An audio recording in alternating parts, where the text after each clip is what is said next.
Bonjour, mon nom est Maxime Roussy, je suis écrivain. Je suis l'auteur de la série Pacal, entre autres de la série Le Blog de Namasté, un roman pour adultes Agoramania et Guerre et paix. Avant de devenir écrivain, j'ai été pendant plusieurs années danseur. Danseur nu, je pense le dire, voilà.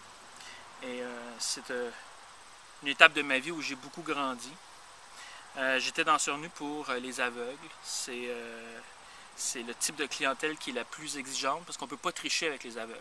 On sait que même s'ils ne voient plus, ils développent une espèce de sixième sens. Pas de formation en particulier. Je suis allé à l'école, à la petite école, primaire, secondaire. Je suis allé au cégep où j'ai décroché un diplôme d'études collégiales sans mention. Et voilà, l'université me faisait peur. Tous ces buildings en béton, anonymes.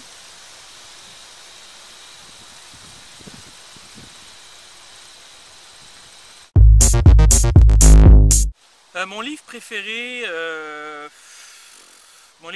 c'est vraiment, je vais l'apporter ici pour vous le montrer, c'est un archi que j'ai lu quand j'avais quelque chose comme 27 ou 28 ans. Et c'est juillet 1989. Ça m'a fait accrocher à l'univers incroyable que l'imagination humaine peut générer. Il y a Betty, la blonde, Véronica, la noire, il y a Archie qui est roux, c'est drôle ça. Puis il y a Reggie qui est pas super gentil. Et voilà. Et Jughead mange un hamburger. Comment je fais pour m'inspirer? C'est une excellente question. J'ai cherché longtemps l'espèce de clé de ma voûte intellectuelle, si je peux dire ainsi. Et je n'ai pas trouvé la clé finalement. Donc j'ai fait une recherche sur Internet et j'ai vu qu'il se vendait des singes qui pouvaient écrire à notre place. J'en ai acheté un, je l'ai d'ailleurs avec moi. Et voilà, un singe. Alors c'est lui qui écrit mes premières versions de mes romans. C'est sûr qu'il n'écrit pas n'importe quoi, là. On se réunit souvent le lundi matin, après la fin de semaine. Et on se raconte évidemment nos péripéties. Et une fois que tout ça est terminé, on aborde le sérieux de la création littéraire. Et il s'appelle Sacoche. Pourquoi Sacoche? Parce qu'une fois que j'aurai terminé avec lui, c'est ce qu'il va devenir. Et voilà, alors c'est Sacoche qui écrit la première version. Une fois que c'est terminé, j'ajoute des fautes et j'envoie le manuscrit à mon éditeur.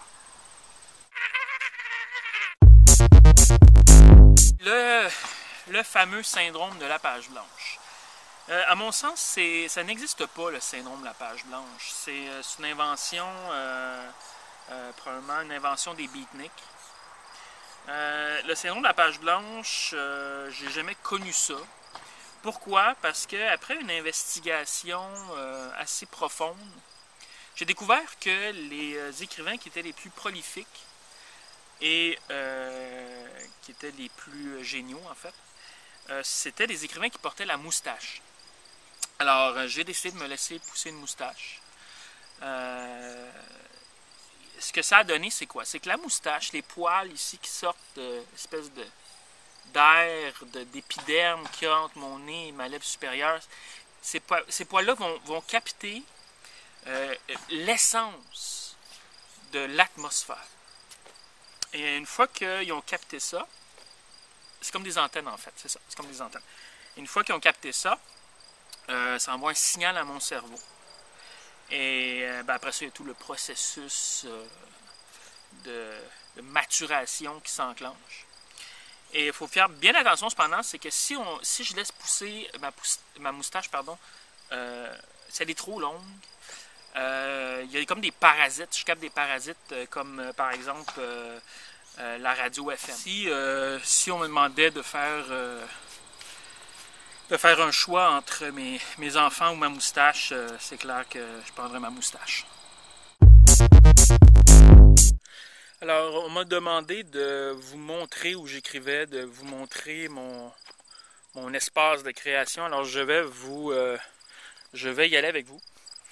Alors, il s'agit dans ma cour, il y a une espèce de cabanon lugubre et c'est là-dedans que j'écris en fait. Il faut faire attention parce qu'il y a des pièges à ours des fois. Okay. Alors, c'est là-dedans que... Oh my God! Voilà, je vous présente mon environnement de travail. C'est ici que beau temps, mauvais temps, qu'il pleuve, qu'il fasse beau, qu'il fasse froid, qu'il neige, qu'il grêle, c'est ici que je viens travailler. Je m'empêche de manger, je m'empêche de boire, je m'empêche d'aller à la salle de bain tant et son temps que je n'ai pas produit à peu près 1000 pages. Et j'ai mon ordinateur ici.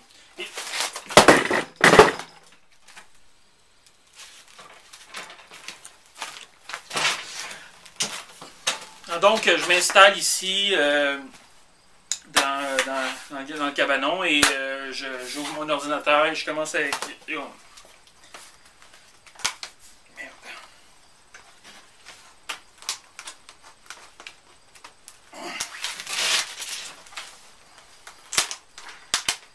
Et j'écris.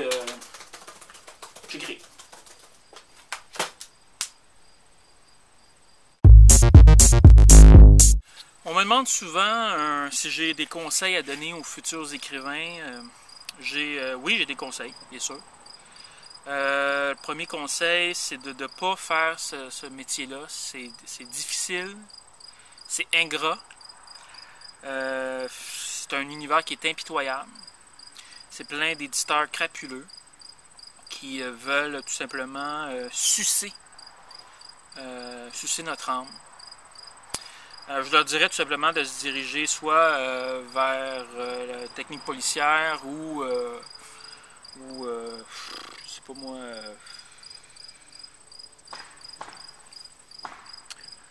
ou garde forestier. Nain.